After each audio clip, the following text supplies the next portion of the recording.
you ever notice when you go, you notice, of course, yeah, when you go to a movie and you sit there and you feel like you were there for 2.5 hours and you're like, wait, it feels like a minute. Mm-hmm.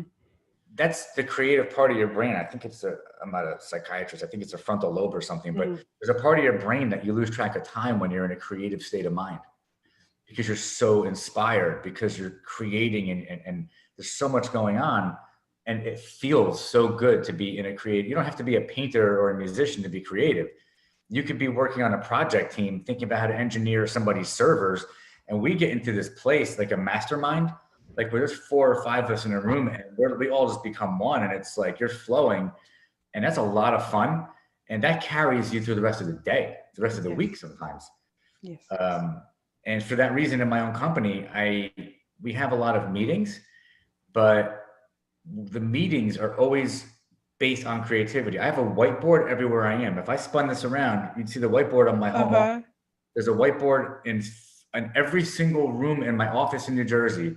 There's a whiteboard, every room. I'm not kidding. In my office I'm in Florida right now, but I have an office here. There's a whiteboard down there.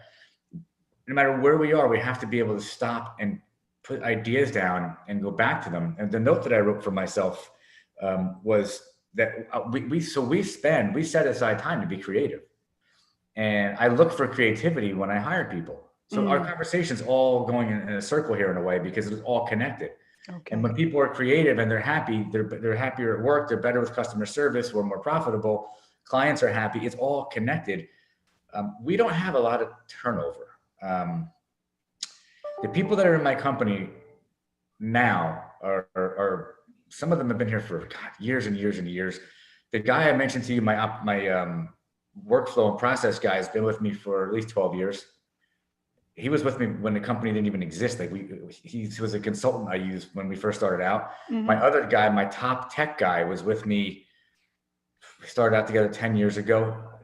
And he and I have some of the most creative conversations you can imagine. Right now, we're having creative conversations about how do we pivot to match the new market needs from work at home and deliver collaborative tools and cyber and cloud in this new leveled playing field in a way where it makes sense for people. He's doing all sorts of R&D right now. And like, that's not what he's supposed to be doing. Yeah. But we such a creative place that he's running with it. And I'm like, you know what? Just keep going. Just go, go, go. Great. And he's happy. He's inspired because he's doing all this. And I'm like, I'm not going to get in the way of that.